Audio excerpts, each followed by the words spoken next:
नमस्कार, कैसे हैं आप लोग।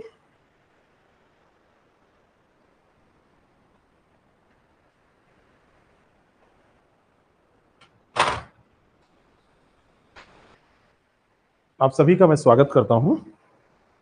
एक बार हमको बता दीजिए कि वॉइस वगैरह सब क्लियर आ रही है कि नहीं। आफरीन, अरसद, अनुषा, दीपक, राम निवास। हाँ, ठीक है। बाकी सारे लोग सभी को प्यार भरा नमस्कार। थोड़ा सा सेशन हम लोगों का लेट हुआ है, कुछ कारण थे, इस कारण से। देखिए, हम लोग आज एक शुभारंभ करने वाले हैं जिसमें, हाँ, आफरीन बताइए। अभी आपको अगर बोलना होगा तो पहले मैं कुछ बातें कर लूं, उसके बाद में आप कभी भी प्रश्न बोल के या ऐसे पूछ सकते हैं। हाँ, ठीक है। देखिए, दो तीन चीजें हैं। आरओ मेंस एग्जाम, अभी सबसे बड़ा सवाल ये चल रहा है कि कब होगा, उसी पे हमारी स्ट्रेटजी डिपेंड करेगी। कुछ लोग कह रहे हैं कि ये नवंबर के 9-10 में होगा। कुछ लोग कह रहे हैं कि 10 दिसंबर में होगा। ज्यादातर लोग अब कह रहे हैं जनवरी में होगा। हाँ, कुछ कुछ लोग लास्ट ऑफ नवंबर कह रहे हैं। कुछ लोग कह रहे हैं कि दिसंबर में हो जाएगा। जैसे भांति भांति प्रकार के विचार हैं। देखिए, एग्जाम कब होगा, जब तक ऑफिशियल नोटिफिकेशन नहीं आता तब तक किसी को कुछ पता नहीं है। लेकिन इतना हम जरूर कह सकते हैं कि ये नवंबर के प्रथम सप्ताह या द्वितीय सप्ताह में 10 नवंबर तक ये हो सकता है। और हमको हमेशा तैयारी नजदीकी डेट मान के करनी चाहिए। अब दूसरी बात इसमें एक ये फंस रही है कि अगर मान लो कि ये नवंबर में हो रहा है, जैसे एक एक विचार है कि ये 9-10 नवंबर को हो रहा है। दूसरा विचार है कि 30 नवंबर के आसपास हो रहा है, 29-30 या जो भी हो। कोई कह रहा है कि ये जनवरी में हो रहा है। जनवरी की डेट की बात नहीं हो रही है, बस जनवरी 2026 की बात हो रही है। इसमें दो तीन चीजें हमको ध्यान रखनी है। अगर ये नवंबर में हो रहा है 30 या फिर 9-10, तो इन दोनों में एक सबसे बड़ी समस्या ये होगी कि 12 ऑफ अक्टूबर को आपका यूपी पीसीएस का प्रीलिम्स एग्जाम है। अब यूपी पीसीएस का अगर प्रीलिम्स एग्जाम आप देखेंगे तो ये 12 अक्टूबर को, और बहुत सारे लोग हैं जिनको प्रीलिम्स देना है। ज्यादातर लोग होते हैं कॉमन एग्जाम देते हैं। तो अगर हम 12 अक्टूबर को ध्यान में रखेंगे तो पढ़ाई कर ही नहीं पाएंगे। जैसे जिनको नहीं देना है उनका ठीक है, लेकिन जिनको देना है उनके लिए बहुत बड़ी समस्या है। तो पढ़ाई नहीं कर पाएंगे। लगेगा चलो एक, ज्यादातर आदत क्या होती है, एक मेंस और मिल जाए, एक मेंस और मिल जाए। कभी कोई फाइनल सिलेक्शन के बारे में सोचता है? मेरे ख्याल से 5% लोग कहीं सोचते हैं, तो वही सेलेक्ट हो जाते हैं। हाइट में वही होते हैं। एग्जाम हमेशा टारगेट करके निकलता है। एग्जाम तभी निकलेगा जब आप उसको टारगेट करेंगे। और अगर आप ये सोच रहे हैं कि एक प्रीलिम्स और मिल जाए, एक एमपी वाला भी मिल जाए, एक बीपीएससी वाला मिल जाए, बहुत सारे लोग आपको ऐसे मिलेंगे, 2-3 जगह सेलेक्ट हो जाते हैं। लेकिन अब सबकी कैपेसिटी इतनी नहीं होती, और सबका भाग्य, दुर्भाग्य जो भी कहते हैं, वो समान नहीं होता। भाग्य क्या है मेरे ख्याल से, कि जो आप मेहनत करें और उसके बाद में मेहनत करने के बाद में आपको मेहनत का रिजल्ट मिल जाए तो आप भाग्यशाली हैं। और आप मेहनत करें और आपको मेहनत का रिजल्ट ना मिले तो आप दुर्भाग्यशाली हैं। दोनों में कॉमन बात यह है कि मेहनत किए बिना कुछ नहीं मिलना है। जितने लोग कहते हैं कि वो भाग्यशाली है, रिजल्ट आया और वो सेलेक्ट हो गया, एक दिन में रिजल्ट जरूर आया, रिजल्ट एक दिन में जरूर आया, लेकिन सफलता अचानक मिलती है, ऐसा ये पूर्ण वाक्य नहीं है। एक दिन में आ गया, लेकिन इसके पीछे की जो यात्रा होती है, मेरी ही लिखी लाइन है ना, बहुत लंबी यात्रा होती है। खास करके इस यात्रा को कोई देख नहीं पाता। ये चलती है बचपन से, जब से गर्भाधान होता है वहां से यात्रा शुरू होती है। बहुत कुछ डिफाइंड नहीं हो जाता है कि आप कहां पैदा हुए हैं, क्या करेंगे। अगर आप गुजरात में पैदा होते तो आज बैठ के आरओ की तैयारी थोड़ी कर रहे होते। एक मारवाड़ी परिवार में अगर हुए होते तो आज आप कनाडा में पेट्रोल पंप चला रहे होते, है ना। अगर इनका जन्म पता चलता कि वहां साउथ में हुआ होता तो हो सकता है ये इंजीनियर होते। वो कहते हैं आईआईटी देखो, ये क्या नौकरी में पड़े हो सकता है कि इनका जन्म वहां हुआ होता कहीं नक्सली एरिया में, तो आज ये बंदूकें लादे और क्रांति फैला रहे होते। तो ये डिफाइन हो जाता है, बिल्कुल डिसाइडेड है, ऐसा होता है। तो एक लंबी यात्रा। तो इतना तो हमको करना पड़ेगा कि हमको करना क्या है ये तो सोचना ही पड़ेगा। और अगर इसको हम नहीं सोच पाए तो प्रॉब्लम हो जाएगी। बहुत बड़ी प्रॉब्लम हो जाएगी। जैसे एक हमारे यहाँ स्टूडेंट है, वो आज भी हमसे कह रहा था सुबह कि सर पीसीएस प्री पढ़े कि ना पढ़े। हमने कहा ना पढ़े जैसा तो कोई शब्द है ही नहीं है। तो कहे तब सर, तो हमने कहा बस ये पूछिए आप कि कैसे पढ़ें। जैसे ये भी आए आज, तो इन्होंने हमसे सबसे पहले कहा कि सर पीसीएस भी देना है ना, तो तब तक हम क्या करें। तो हम कहे तब तक हम लोग आरओ पढ़े, लेकिन आरओ के पीछे ना पढ़े, कम कम पढ़े और पीसीएस भी पढ़ते रहे। लेकिन और एक चीज और जान लो, आप 2 महीने नहीं 4 महीने लगातार रगड़ के पढ़ो, पेपर जरा सा बदला रुख, गड़बड़ा गया कि नहीं सबका। आप सोच के जो नहीं गए थे वैसा पेपर आ गया, गड़बड़ा गया। तो हम मान के पढ़ेंगे यही। 24 वाला इनके साथ ऐसे हो गया। इनका मेंस 1000 क्वेश्चन की प्रैक्टिस की रखी हुई, झूठ नहीं बोल रहा हूं, ये कॉपी दिखा देंगे आपको। 6 पेपर इन्होंने तैयार करके रख लिए, दुर्भाग्य प्रीलिम्स ही नहीं हुआ। एक एक पेपर पे 200 250 क्वेश्चन इन्होंने लिख डाले, हाँ पूरी तैयारी कर डाली, दुर्भाग्य नहीं बनना था, नहीं हुआ प्रीलिम्स। हमारे पास आए हैरान परेशान बिल्कुल, कितना व्यक्ति डिमोटिवेट होगा। आरओ के पहले की बात है, हमारी इनकी बात हुई, बहुत देर तक जब बात होती रही तो हमने कहा आप जाइए, परेशान हुए थे, आरओ प्री सही से दीजिए। आरओ प्री देके फिर आए, तुरंत अगले दिन तीसरे दिन नहीं आ गए थे, फिर आए, फोन भी किए, कहे सर आरओ प्री हो रहा है ना, कि हो गया है स्कोर। लेकिन उस समय इतने हैरान परेशान कि वास्तव में इनकी किताब उठाने की हिम्मत नहीं रह गई, और स्कोर भी अच्छा था, नहीं हुआ। वो 18 क्वेश्चन डिलीट हुए कुछ। तो हम लोग मान के पढ़ेंगे इसको 9-10 नवंबर को, कि अगर आयोग ले लेता है एग्जाम तो हम दे देते हैं, और अगर यहां लेता है तो बहुत अच्छा, यहां लेता है तब भी ठीक ही है। इतने तक रिदम बनाना बहुत मुश्किल काम है। अभी आपको लग रहा है ना नवंबर या दिसंबर के मिड में यह हो जाए तो मजा आ जाए। इतना लंबा रिदम बना के चलना, हालत खराब हो जाएगी। दुनिया भर के विकार मन में, एक से एक सोच, कहीं ये टारगेट कहीं वो टारगेट। तो हम ये मान के पढ़ेंगे। अब इसको मान के पढ़ने में जिनको 12 अक्टूबर का एग्जाम देना है उनके लिए मेरा मैसेज होगा कि तैयारी वो आरओ की करें, आरओ जो भी उनका है वो पढ़ें, लेकिन पीसीएस का प्रीलिम्स अगर उनको देना है, जिनको देना है उन्हीं के लिए बात है, इसको भी वो पढ़ते रहें। यहाँ पे हम उनको होमवर्क जो देंगे उसको करने में थोड़ी सी छूट दे देंगे, क्लास डेली करें, जो हम बातें बता रहे हैं उसको पढ़ते चले। होमवर्क नहीं करेंगे, आंसर राइटिंग थोड़ा कम करेंगे तो चलेगा, लेकिन जिनका प्रीलिम्स है उनका। बाकी जो लोग प्रीलिम्स नहीं दे रहे हैं या उनका फोकस उस पर नहीं है, अब आप कहेंगे कि प्रीलिम्स नहीं दे रहे हैं, ये कौन सी बात है। मेंस अगर नहीं तैयार है तो प्रीलिम्स देके क्या कर लोगे, प्रीलिम्स पास कर जाओगे। प्रीलिम्स की पार्टी भी हो जाती है, प्रीलिम्स की खूब पार्टी होती है। प्रीलिम्स पास हो गया पार्टी, अरे ये बेवकूफ, इससे बड़ी बेवकूफी कोई हो ही नहीं सकती कि प्रीलिम्स की पार्टी, है ना। बहुत देर बाद जान पाए।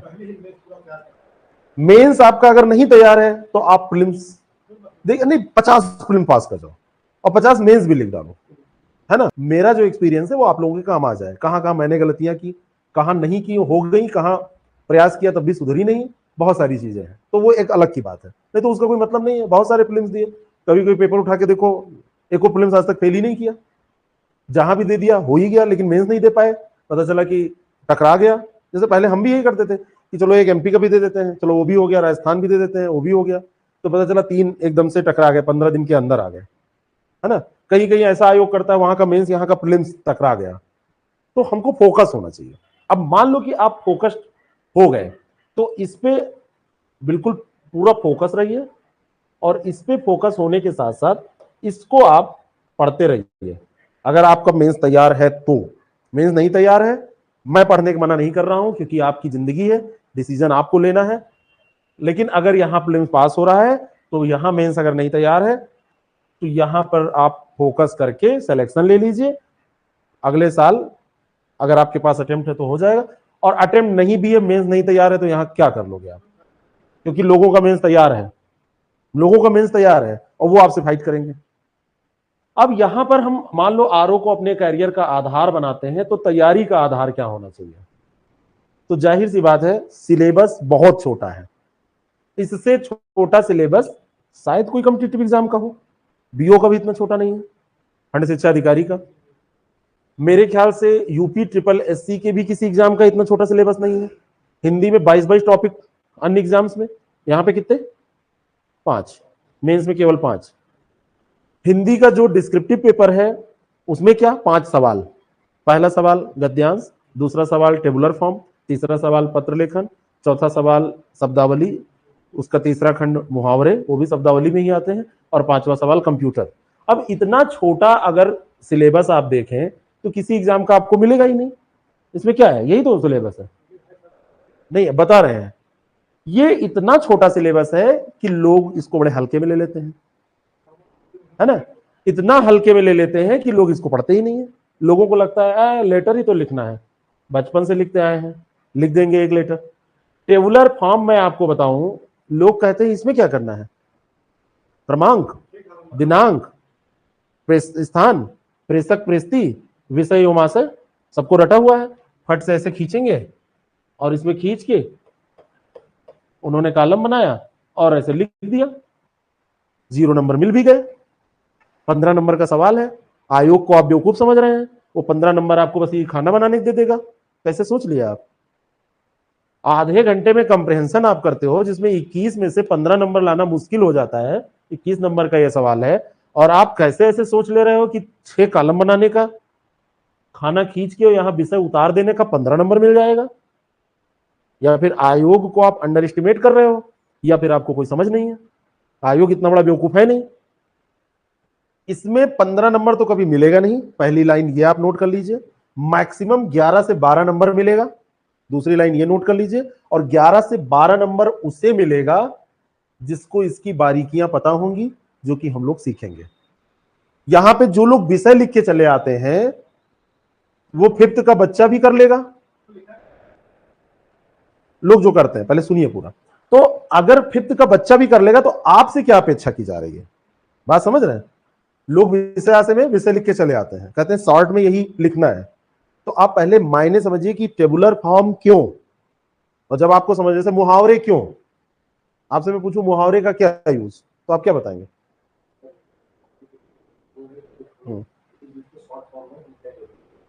ठीक है, शॉर्ट फॉर्म में कह देते हैं, लेकिन इसको अच्छी भाषा में कहें तो किसी भी विषय में कुछ अनुभवजन्य वाक्यांश का प्रयोग, जिसमें हम तनिक में ज्यादा कह दें, भाषा को मसालेदार बना दें, है ना, उसको ऑर्नामेंटल जिसको कहते हैं सजावटी बना दें, ये काम मुहावरे करते हैं। अनेक शब्दों के लिए एक शब्द क्यों, कि हम सारगर्भित बात, सटीक बात, जैसे वाक्पटुता बहुत बड़ी चीज होती है, बातें हाथी पाइए बातें हाथी पाओ। अगर आप कम शब्दों में बोलना सीख गए तो आप एक अच्छे वक्ता हैं, और वो तभी होगा जब आप अच्छे एक श्रोता हो, और इतनी जल्दी आता नहीं है। तो आपके सिलेबस में क्यों, पहला प्रश्न आप ये करिए, गद्यांश आपके सिलेबस में क्यों, आपके सिलेबस में गोदान क्यों नहीं रख दिया गया? आपके सिलेबस में मुंशी प्रेमचंद का गोदान क्यों नहीं रखा गया? कामायनी क्यों नहीं रखी गई? यहां वो भी तो बहुत बढ़िया ग्रंथ है हिंदी के लिए, रख दिया जाता, आप लोग पढ़ लेते, एग्जाम भी दे देते। रामचरित मानस का एक उसमें खंड कोई क्यों नहीं रख दिया गया? इतने कांड है, सुंदर कांड रख देते, सुंदरकांड में भी बहुत सारी चीजें हैं। महाभारत क्यों नहीं रख दिया गया, उसका एक पर्व रख देते। गद्यांश क्यों रखा जाता है? क्योंकि बुधई आए आपके सामने, और बुधई ने एक आपके सामने समस्या रखी, आप उस समस्या के बारे में पहले जानते थे, यही गद्यांश है। अननोन, अनसीन पैसेज, नया नया आपके सामने आया, तो आप उसको कितना समझ रहे हो, और ये आपके शीर्षस्थ अधिकारी तक आपको पहुंचाना है, क्योंकि आपकी ज्वाइनिंग समीक्षा अधिकारी के तौर पर होगी। आपके ऊपर आपके बॉस रहेंगे, बॉस के नाम आएगा 100 लेटर, 10 अनुभाग में गया, 4 अनुभाग में गया, और उसमें हर जगह पे अनुभाग अधिकारी समीक्षा अधिकारी बैठे। आपके हिस्से में 10-15 आपके अनुभाग में आया है, उसमें 3-4 लोग हैं, तो सबने समरी बना के दे दी, तो बॉस को पढ़ने में आधे घंटे लगे और बाकी दिन भर काम इन लोगों ने कर लिया। अनसीन पैसेज इसीलिए बचपन से, है ना। शकुंतला की समस्या अलग है, दुष्यंत की समस्या अलग है, बुद्ध की समस्या अलग है, महावीर स्वामी की समस्या अलग है, जयशंकर प्रसाद की विचारधारा अलग है। प्रेमचंद ग्रामीण परिवेश में जी रहे हैं, शहरी परिवेश को भी समेट रहे हैं, तो सब कुछ इसमें आपको मिलेगा। अग्नि की उड़ान की भी लाइनें मिल जाएंगी, राम की शक्ति पूजा का भी सार इसमें मिल सकता है, तो वो लेकिन आपके लिए अनसीन। और फिर दूसरी बात, मान लीजिए आपके लिए सीन, आपने संस्कृति के 4 अध्याय रामधारी सिंह दिनकर का पैराग्राफ रखा गया और आपने पढ़ रखा है, आपकी बड़ी मतलब वो ऐसी पुस्तक है जो आपको बड़ी प्रिय है, और आप पूरी समरी जानते हैं, लेकिन पूरी समरी नहीं लिखना है, आपको लिखना है जितना इसमें दिया है उसकी समरी लिखनी है, उसका शीर्षक लिखना है। हो सकता है एक दिन मैंने अशोक के फूल, अशोक की फूल, कुटज और इन सब के मैं पैराग्राफ देता हूं, आप लोगों को मिलेगा, आपको भी। तो उसमें मैंने रखा, तो एक ने पढ़ रखा था, उसने उठा के अशोक के फूल टाइटल दे दिया। अशोक के फूल पूरी रचना का टाइटल है, लेकिन हमने जो पैराग्राफ दिया है उसका टाइटल वो नहीं था, है ना। संस्कृति के अध्याय पूरे का है, लेकिन हमने जो पैराग्राफ दिया था उसका टाइटल आपको देना था। हमने उठा के गोदान का कोई दे दिया संवाद आपको, जो होरी और धनिया के बीच में हुआ है, और आपने टाइटल दे दिया गोदान, गलत हो जाएगा। हमने उठा के कोई पता चला पंडित प्रताप नारायण मिश्र का बात का कोई रख दिया, और आपने पढ़ रखा है और आपने वो टाइटल बात रख दिया, गलत हो जाएगा। क्योंकि आपके सामने जो रखा गया है उसका शीर्षक, उसी के आधार पर सारांश और उसकी व्याख्या। क्यों? इसलिए क्योंकि आपके पास मुद्दे आएंगे तो आप उसको कैसे टैकल करेंगे ये आपको बताना है। बात समझ में? टेबुलर फॉर्म क्यों? क्योंकि आप शीर्ष अधिकारी के सामने ज्यादा मेहनत करके कम समय उसका खर्च हो ये प्रयास करके कोई चीज लेके जाएंगे, तो आप केवल विषय नहीं उतार देंगे, विषय तो वो भी पढ़ा लिखा है, पढ़ लेता, लेटर का आशय भी लिखना है। और ये तो भाई आपको करना ही है पत्राचार। तो पत्राचार क्यों? इसमें तो कोई प्रश्न ही नहीं उठता है। शासकीय अशासकीय पत्र और कार्यालय आदेश और परिपत्र में ही आपका जीवन बीतना है जब आप सेलेक्ट हो जाएंगे, चाहे शासन में रहे चाहे प्रशासन में रहे, दोनों में। और पारिभाषिक शब्दावलियां तो उसमें आएंगी ही। एक शब्द है लमसम, हम लोग यूज करते हैं लमसम 5 किलो होगा, लमसम इसका वजन 1.5 किलो होगा, लमसम ये 50 ग्राम की होगी, गलत यूज करते हैं। लमसम का हम मतलब लगाते हैं क्या? लगभग, एक मुश्त, उसकी हिंदी होती है एक मुश्त। और हमने बचपन से ये सुन रखा है, 2014 के आरओ में पूछा गया, उठा के हमने लिख दिया कि लमसम माने लगभग। तो जानना है, ठीक है ना। सेक्रेटरिएट में आप बैठे हैं, उसी की स्पेलिंग नहीं पता है, अब वो नहीं पता होती है, लंबी सी स्पेलिंग है। कमिश्नरेट लिखना है, सारी चारों तरफ व्यवस्था लागू हो रही, लखनऊ में भी, कानपुर में भी, गोरखपुर में भी, इलाहाबाद में, आपको पता नहीं है। तो ये तो शब्दावलियां हैं, इसलिए तैयार करनी है। हिंदी से अंग्रेजी, अंग्रेजी से हिंदी, हर चीज में लगाइए। क्यों? तो पता चलेगा जहां बैठने जा रहे हैं वहां जरूरी। मुहावरे पे बात हमने की ही कि अपनी भाषा को कम शब्दों में अच्छे तरीके से समझाने के लिए अनुभवजन्य बातें, है ना। मुहावरे लोकोक्तियां क्या है भाई? लोकोक्तियां हमारे समाज में बहुत सारी उक्तियां जो है ना, तो वो है ना, न रहेगा बांस न बजेगी बांसुरी, हमने बचपन से सुन रखा है, तो हम समझ गए कि जब वो कोई कारण ही नहीं रहेगा काम नहीं होगा। जब हम मूल ही नष्ट कर देंगे तो कैसे होगा, है ना। हमने सुन रखा है कि चले पुरवैया दिन का बद्दर रात निबद्दर, चले पुरवैया झब्बर झब्बर, गाक कहाँ कुछ होनी हुई, कुआं के पानी धोबी धोई।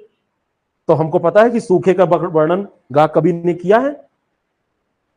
तो ये अनुभवजन्य बातें हैं। जैसे बहुत सारी बातें ऐसे होती हैं, हम ऐसे कह देते हैं ऐसा होगा तो ऐसा होगा, तो ये दूसरों के काम आती है।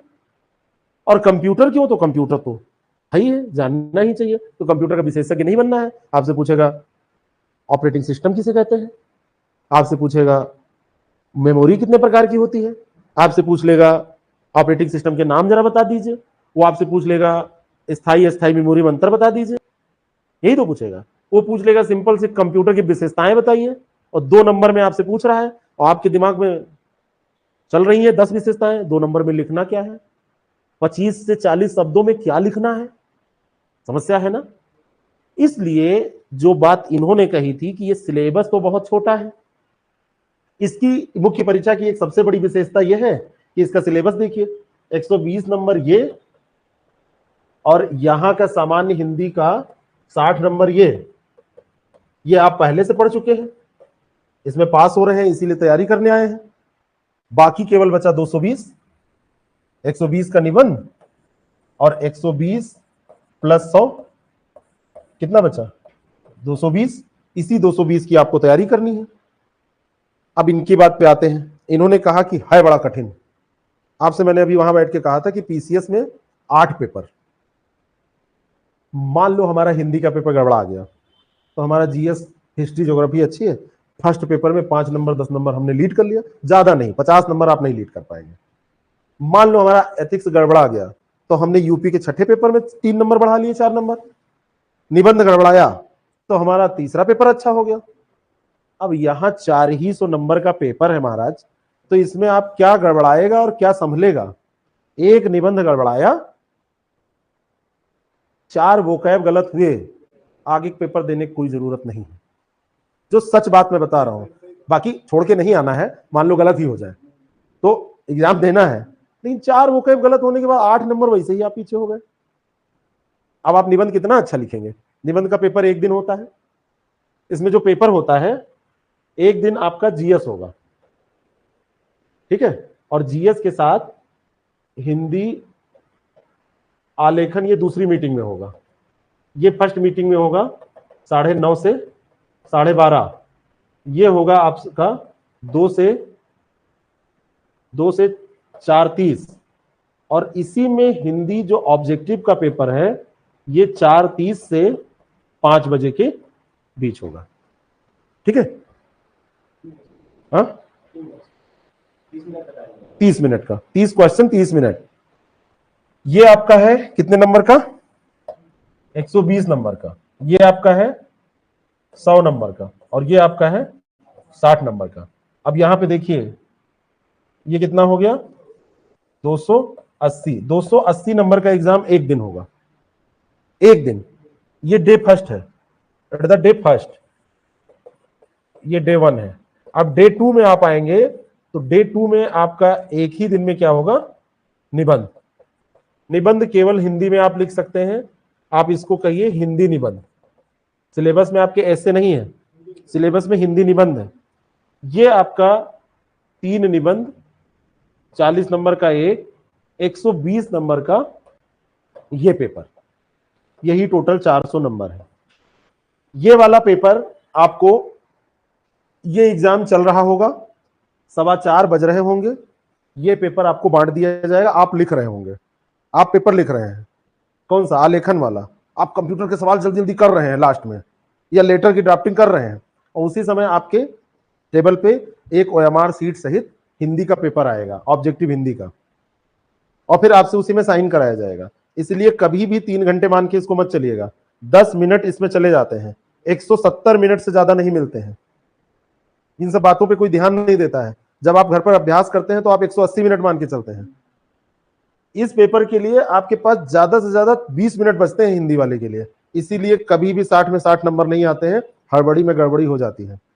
ये भी एक कारण है 60 नंबर ना आने के। एक दो आपसे ही गड़बड़ हो जाते हैं, लेकिन आप मानते हैं कि हाँ आपके सही है, क्योंकि आंसर की का कोई चक्कर नहीं रहता है, तो आप स्वांता सुखाए लोगों से दम्भ भरने में कहते हैं हमारे पूरे सही है, आंसर की आएगी नहीं, चैलेंज होगा नहीं, कुछ चेक नहीं होगा, आयोग की भी कुछ गड़बड़ी है जो कि आप उसको छुपा ले जाते हैं। बात समझ में? तो आप इसको मान के चलिए कि आपको 160-70 मिनट मिलेंगे पूरे पेपर को करने में, इन दोनों को करने में।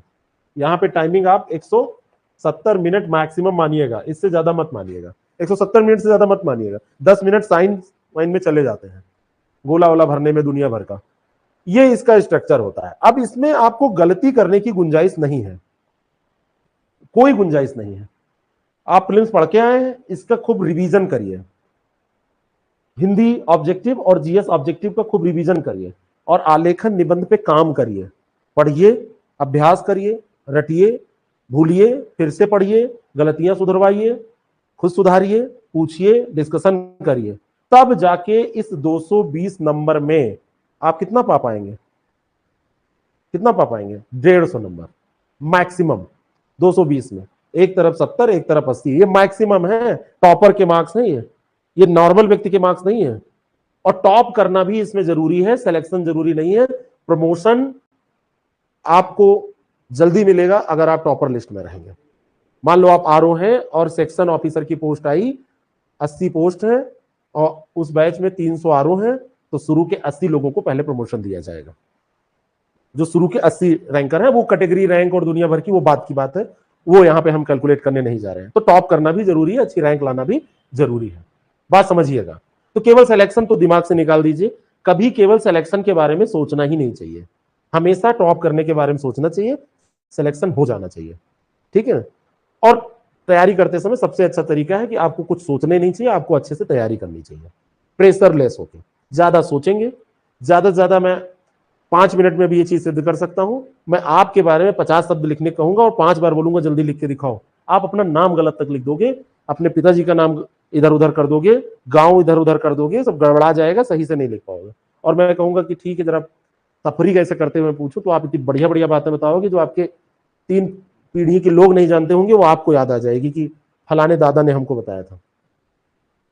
कोई उपन्यास आप पढ़िए, कोई मूवी आप देखिए, आपको पता है सिलेबस में नहीं है, हीरो के नाम, हीरोइन के नाम, उनके दादा के नाम, उनके दादी का नाम, है ना, फिल्म में कितना बजट था, कितना खर्च हुआ, कितने बिजनेस करी, कितना कितना सफल हुई, कौन से देश में कितनी देखी गई, सब आपको पता है। बस एक शब्द उसमें लगाया गया, ये फिल्म देखो अभी प्रश्न पूछूंगा, बस सब गायब। है डायरेक्टर कौन था याद ही नहीं आएगा। सच में बता रहा हूं, बिल्कुल बिल्कुल हो जाएगा। हाँ यहां जो दिए थे, हाँ तो ऐसे ऐसे होते हैं, ऐसे ही होता है, क्योंकि इसका नाम है परीक्षा। पर मतलब दूसरे की, इच्छा मतलब इच्छा, दूसरे की इच्छा पे आपको चलना है ना, लेकिन इच्छा तो आप ही की है। तो अब आप यहां पे करेंगे क्या, यहां पर सबसे बड़ा चैलेंज है कि इसका आप करिए रिवीजन, है ना, इसका आप करिए अभ्यास, प्रैक्टिस, जैसे भी आपको करना है, इसको कोई इसमें पढ़ने की जरूरत नहीं है। ठीक इसी तरीके से जब यहां हम पहुंचेंगे इस वाले पोर्शन में, तो यहां पर आपको पढ़ना भी है, यानी कि यहां पर रीड करना है, या और अच्छे शब्दों में कहें तो स्टडी करनी है, यहां पर आपको प्रैक्टिस करनी है, यहां पर आपको खूब ज्यादा टेस्ट भी देने हैं, और यहां पर आपको जो भी गलतियां आपकी होंगी, जो भी कमियां आपकी हैं, उन कमियों को दूर करना है, उनको हटाना है। यहां पर सबसे ज्यादा मेहनत है, बहुत ज्यादा मेहनत है। पेपर पूरा आउट है, ये आउट ही है। शीर्षक, गद्यांश, रेखांकित अंशों की व्याख्या 50 कर लेंगे तो 51वां जो ये आएगा आपको कूल कूल लगेगा, बिल्कुल ठंडा ठंडा नवरत्न तेल टाइप का, आप इसको भी कर लेंगे, क्योंकि 50 जो करेंगे वो भी अनसीन ही रहेगा, हम 50 करा देंगे। दूसरा आउट ही है, पेपर बिल्कुल आउट है, इसमें पेपर आउट कराने की जरूरत नहीं है। तीसरा प्रैक्टिस पे डिपेंड करेगा, जिनको पंखे की ब्लेड गिननी पड़ेगी कि शासकीय पत्र में बहुदीय लिखा जाता है या भवनिष्ठ लिखा जाता है, या शासकीय पत्र में प्रेषक प्रेषती कहां होता है, वो इस एग्जाम को पास नहीं करेंगे। आपसे कहा गया शासकीय पत्र से क्या तात्पर्य है, शासकीय पत्र का प्रारूप तो बनाइए, तो आपको पता होना चाहिए कि ये तात्पर्य ही नहीं पूछ रहा है, ये कह रहा है शासकीय पत्र क्या है, उसकी विशेषताएं बताओ, महत्व बताओ। तब 4 नंबर, ये 4 नंबर इसके लिए निहित है, और 4 नंबर निहित है लिखित प्रारूप या उदाहरण के लिए। दोनों काम करने के बाद 6 नंबर मैक्सिमम मिलेंगे। और अगर आधा, बहुत सारे लोग इतनी बड़ी परिभाषा लिख देते हैं, शासकीय पत्र से क्या तात्पर्य है, तो फट से उन्होंने बताया कि शासकीय पत्र पत्र व्यवहार का एक माध्यम है जो सरकारी कामकाज में प्रयुक्त होता है, चलो उदाहरण लिखो। आधा काम तो आपने वैसे छोड़ दिया, 4 नंबर के आप वैसे ही हकदार नहीं रह गए। अब 4 नंबर में से मिलेगा तो कितना भी बढ़िया कर देंगे, 2.5 नंबर, 3 नंबर, तो आपको 8 में मिला कितना, 3 नंबर। और टारगेट आपने क्या रखा था, जब बड़े बड़े सपने देखे थे मेंस में टॉप करने, 6 नंबर, और काम ही नहीं कर रहे हैं, क्योंकि लोगों को पता ही नहीं है कि आधा नंबर, उसमें पूरा आधा पोर्शन वही है थ्योरी लिखने का, और आधे में वो करना है। बात समझ में? तो आप दोनों चीजों को करेंगे तब जाके नंबर मिलेगा। हम्म हम्म हम्म हम्म इन 8 में से कोई भी 3 ऐसे नहीं आएगा। अच्छा ये भी लोग करते हैं कि या फिर शासकीय आएगा या शासकीय आएगा, दोनों आ गया तो ऐसा कुछ नहीं है, नियम कहीं नहीं है, मिल भी सकता है। हाँ ठीक है, वो एक पैटर्न है कि आपने कार्यालय आदेश, ज्ञाप, परिपत्र 3 में से एक ही पाया, लेकिन हो सकता है कार्यालय आदेश और परिपत्र दोनों पूछ ले। तो एक चीज मैं बता रहा हूं, शासकीय पत्र का उदाहरण और परिपत्र साथ नहीं पूछता। क्यों नहीं पूछता? क्योंकि परिपत्र कुछ अलग नहीं होता है। शासकीय पत्र को ही जब सर्कुलेट कर दिया जाता है, गंतव्य 1 से अधिक लोगों तक होता है, तो परिपत्र हो जाता है, तो वो साथ नहीं पूछेगा। अगर पेपर सेट करने वाला जरा सा भी दिमाग लगाएगा, और लगाता ही है भाई पेपर सेट करने वाला, उसको कभी आप कमतर आंकिए ही ना, है ना। लोग कमतर आंक देते हैं, लोग लिखते हैं निबंध में, प्रोफेसर पाइडल के अनुसार, प्रोफेसर पाइडल ने कहा कि महिला सशक्तिकरण तभी संभव होगा जब महिलाओं को आर्थिक रूप से सशक्त बनाया जाएगा। अरे पैडल आप न लिखते, ऐसे लिख देते। उसने भी साइकिल चलाई है प्रोफेसर चेन के अनुसार, प्रोफेसर हैंडल के अनुसार, प्रोफेसर कैरियर के अनुसार, ऐसे लिखते प्रोफेसर डंडा के अनुसार। आप उन लोगों के पास जब बैठो उनके बीच में, तब देखो कैसे हंसी होती है वहां कि बच्चे हमको मूर्ख समझते हैं। वर्तनी दोष हुई, आपकी कॉपी नहीं चेक की जाएगी। है, नहीं, की राइटिंग पे आपका बस नहीं है। राइटिंग कई बार जेनेटिक होती है, कई बार बचपन से आप अभ्यास करते हैं, पठनीय होनी चाहिए, लेकिन वर्तनी पे आपका वश है। वर्तनी शुद्ध होनी चाहिए। अगर वर्तनी दोष हुआ, हिंदी का टीचर इस अनुशासनहीनता को बर्दाश्त नहीं करेगा, वो आपकी कॉपी पे ध्यान ही नहीं देगा। और ये अगर आप में है तो ये आपकी एक विशेषता है, उसका लाभ आपको मिलने वाला है। अभी क्या है मुझे नहीं पता, आपको पता है। आप जब मुझे लिख के भेजेंगे ऑनलाइन वाले, आप लोग दिखाएंगे मुझे, तब हम जान पाएंगे। और अगर वो है तो समय रहते उसको दूर कर लीजिए, है ना। बहुत सारे लोग हैं, एक है सुबह वाले बैच में एक लड़का, उसको की और की का अंतर ही नहीं पता है। और अंतर ना पता होना, गलती होना अलग बात है। वो की जगह की और की जगह की का इस्तेमाल रेगुलर करता है। अब बहुत डांटते डांटते 7-8 बार जब डांटा हूं, समझाया हूं, तो कुछ सुधरा है, लेकिन अभी भी कहीं कहीं हो जाता है। क्यों? की लिखता है और इस प्रकार ये सिद्ध होता है कि, तो वो सब उल्टा पुल्टा लिखता है। क्योंकि और इधर की, ऐसे करते हैं। और लगभग बहुत सारे लोग हैं, 3-4 लोग हैं सुबह के बैच में, 35-40 लोगों में से, जो कि केवल 40-45 लोग हैं उसमें, 45 लोग लगभग, उनमें से 3-4 लोग हैं जो वर्तनी दोष नहीं करते हैं। नहीं तो मैंने ऑनलाइन ऑफलाइन दोनों देखा, सबके में वर्तनी दोष है। और कठिन वर्तनी नहीं, कहां है लिखा जाएगा, कहां है, कहां की, है ना, कहां बिंदी लगाई जाएगी, कहां नहीं। ये कोई कठिन शब्द है, ये आपने सही से श्रुतलेख लिखा नहीं है तो हो रहा है, इमला दोष है ये, है ना। बात समझ में आ रही है? तो ये बाकी ये भी आउट है। इसमें 500-700 आप पढ़ लेंगे, 20-20, 25-25 टारगेट करके टेस्ट होते रहेंगे आपके। इसमें 20-25 पेज का नोट्स, 5-6 क्लास कंप्यूटर पे, आपका काम हो जाएगा। कोई बहुत कठिन नहीं पूछता है। 2 प्रारूप पे यहां सवाल पूछे जाते हैं, 2 नंबर के 5 सवाल या 5 अंकों के 2 सवाल। ज्यादातर जो प्रारूप फॉलो हुआ है वो 2 अंक का 5 सवाल ये फॉलो हुआ है। अब एक बहुत बड़ा चैलेंज आपके सामने है, ये निबंध का पेपर अभी हम देख रहे हैं कि क्या पैटर्न होता है। निबंध का पेपर 3 सेक्शन, हर सेक्शन में 3 निबंध, और हर सेक्शन से आपको करना कितना है, एक एक, यहां से एक, यहां से एक, यहां से एक से 2 या 3 कर नहीं सकते। हर एक से कम 1 करना है और कुल 3 करने, यानी 1 से 1 करना है। यही है इसका 40 अंक का, और लगभग जो शब्द है वो 600 है। सीमा दी हुई है, इसका मतलब क्या है? सीमा का मतलब होता है उसके पार नहीं जाना है। जैसे भारत पाकिस्तान की सीमा, अधिकतम विस्तार जहां तक है, यानी कि 600 शब्द से ऊपर नहीं जाना है।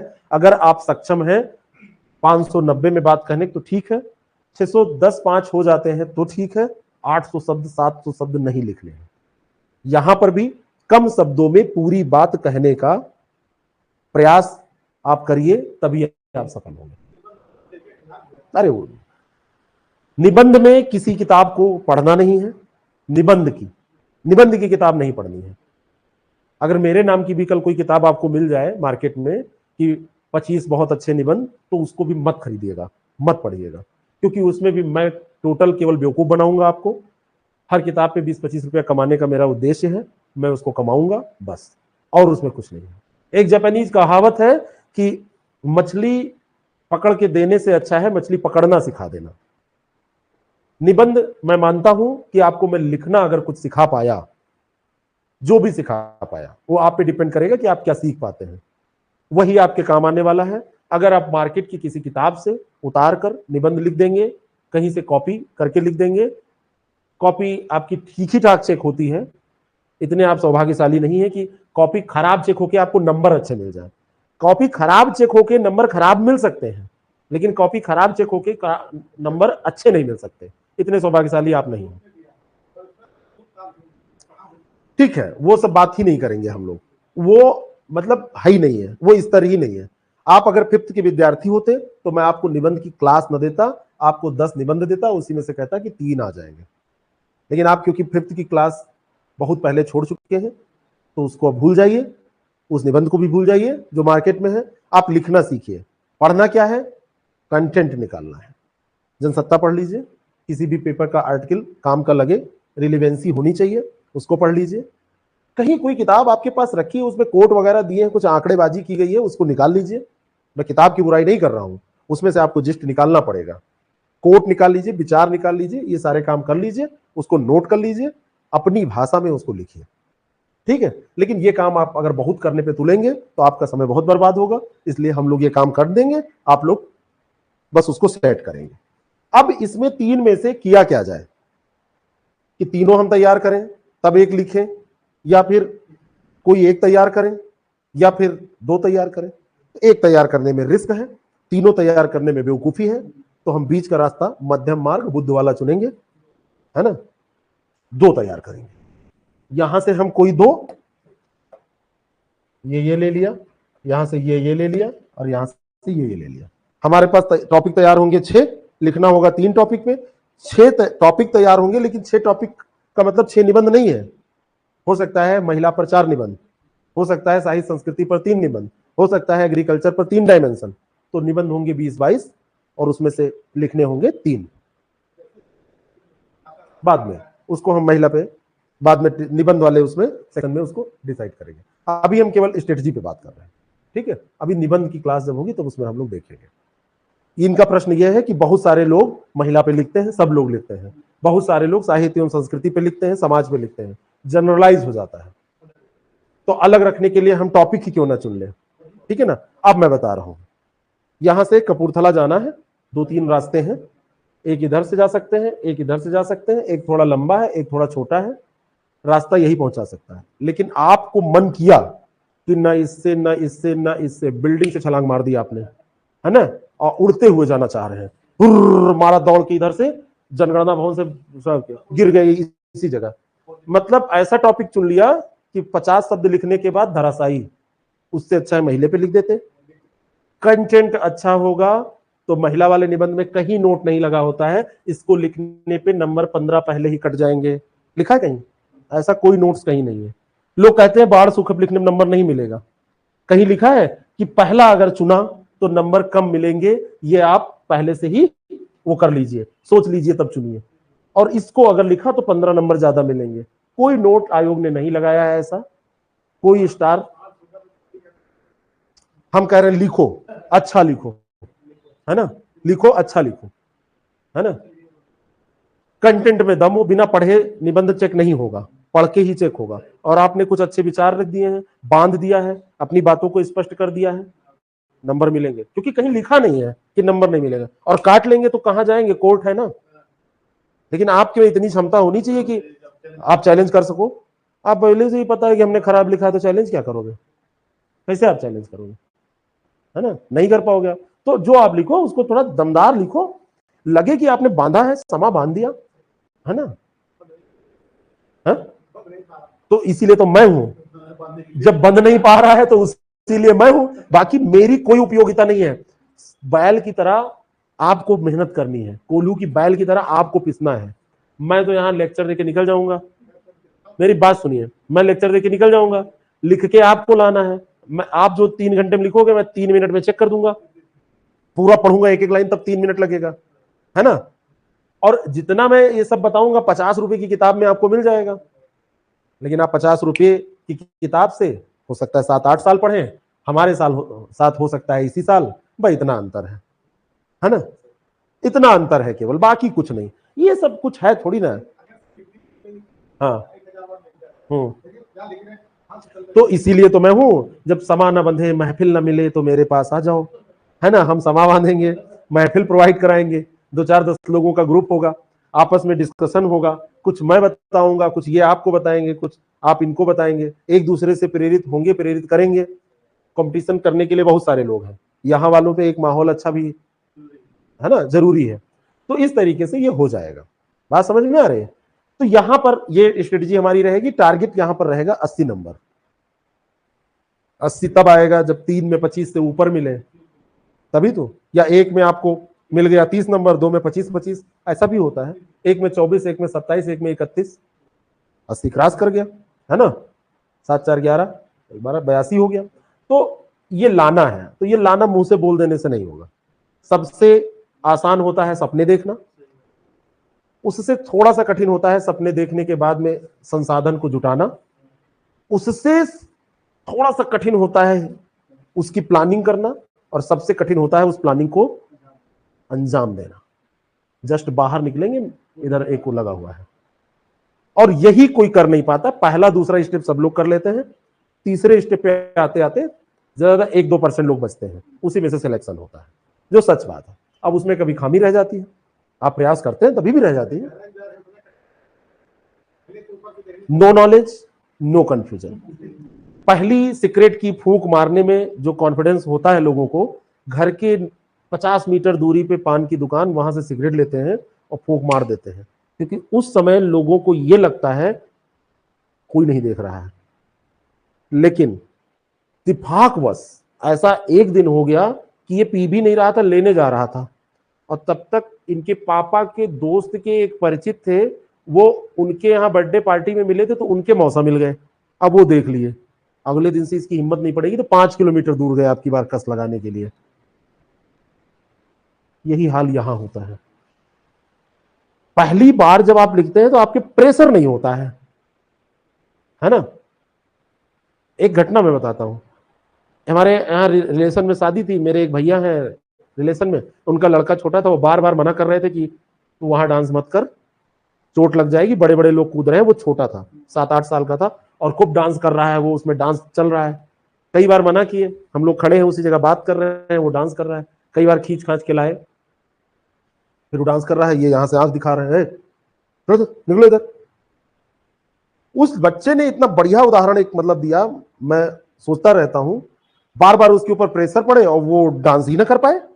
अब जैसे वो उसका रिदम बने, ये इधर से देखें आंख ताने, तो उधर उसने आंख कर लिया बंद। तुमने कहा डांटो अब तुम। और जो डांस किया 20-25 मिनट, जब बिल्कुल पसीने, ठंडक महीने में तर हो गया, फरवरी में शादी थी, तब निकल के आया, कहा पापा बताओ अब चलना है, चलो। आंखें बंद कर लिया, आंख बंद कर लिया उसने। तो आप भी मत देखिए, ज्यादा मत देखिए, पहले प्रैक्टिस करिए तो उस लायक तो बनिए। दिक्कत क्या होती है, आप पहले दिन ही बहुत अच्छे स्तंभकार बनने की कोशिश करने लगते हैं। मतलब आप सोचते हैं कि हम आर्थिक निबंध लिखे तो भरत झुनझुनवाला बन जाए, ठीक है ना। और अगर संस्कृति पे लिखे, है ना, तो कम से कम स्तर हमारा, कम से कम तो रामधारी सिंह दिनकर जैसा होना ही चाहिए, है ना। और अगर हम साइंस पे लिखें तो एलन मस्क तो हम ही से सीखा है ना। राजनीति पे लिखें तो आप सोचते हैं कि मोदी, नर्सरी तो यही थी, चाय ही तो बेचते थे, और हम तो पढ़े लिखे इंसान हैं। यही खामी होती है, इसलिए पेन आपकी नहीं चलती है। पहले दिन आप अपने से इतनी अपेक्षा क्यों कर रहे हैं? पहले दिन जब आप स्कूल गए थे, वहां से वापस आए थे, तो संस्कृत के श्लोक आपने बोले थे फर्राटेदार। नर्सरी में जब पढ़ रहे थे 3-4 किताबें लिख डाली थी, ऐसा ही हुआ था।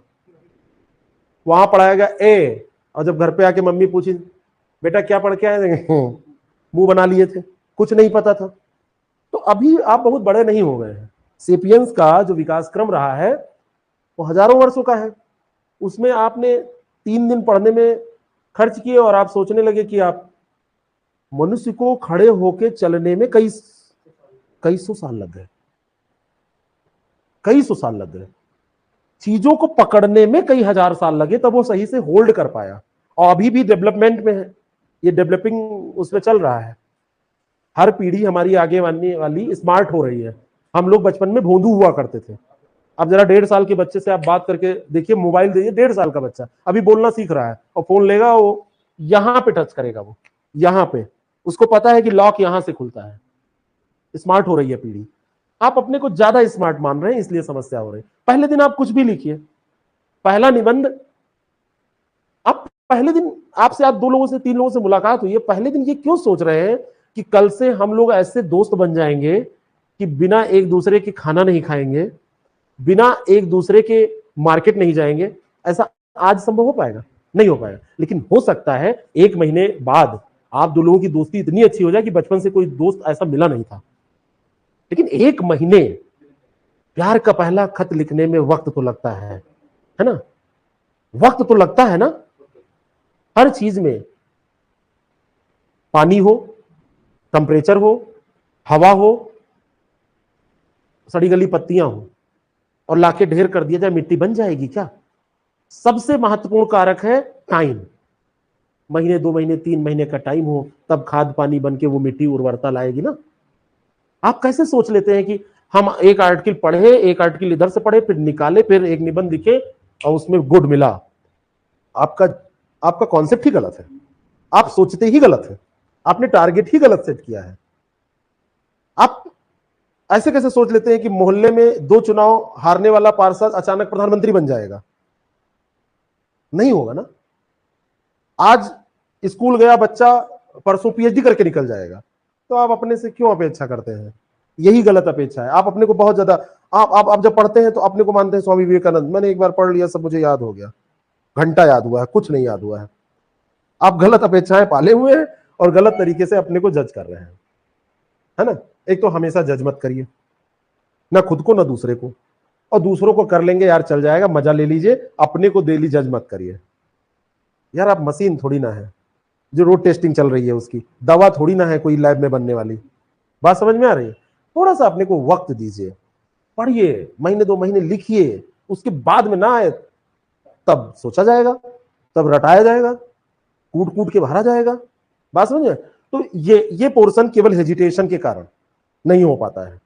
मुझे आज ये बात करनी नहीं थी, लेकिन आपने 2-3 बार कहा तो मैंने ये बात की कि निबंध हेजिटेशन के कारण आप नहीं लिख पाते हैं। ये पूरा है, ये सेक्शंस हैं, 3 सेक्शन साहित्य, सामाजिक, राजनीतिक पहले में, 1-2 तैयार करेंगे, एक यहाँ से। ये 3 है, विज्ञान, पर्यावरण, प्रौद्योगिकी, आर्थिक क्षेत्र, कृषि, व्यापार। यहाँ से एक ये कर लेंगे, यहाँ एक ये कर लिए, यहाँ से एक ये कर लिए, यहाँ से एक ये कर लिए, यहाँ से एक हमने प्राकृतिक ये कर लिया। फ्लैगशिप योजना है, यहाँ पे फंसता है तीसरे में एक तो ये तैयार हो जाता है, इन दोनों में डेटा और करंट से रिलेट करना होता है ना, मुश्किल होता है। आप हम दोनों कर लेंगे, जो भी आपका मन करेगा आप चूज करिएगा, ठीक है। फ्लैगशिप योजनाएं जैसे कभी कभी शुरुआत में एमडीएम, बाद में वो आपका जो बैंक सब जनधन योजना और आयुष्मान भारत, ये सब एक समय के निबंध के टॉपिक आए हैं, पूछे गए। इस समय कोई होगा तो वो भी हम तैयार कर लेंगे। बात समझ में? इस तरीके से इसको हम कवर करेंगे। टारगेट आपका यहां पर इस वाले में, हाँ हाँ, हम्म हम्म हम्म हम्म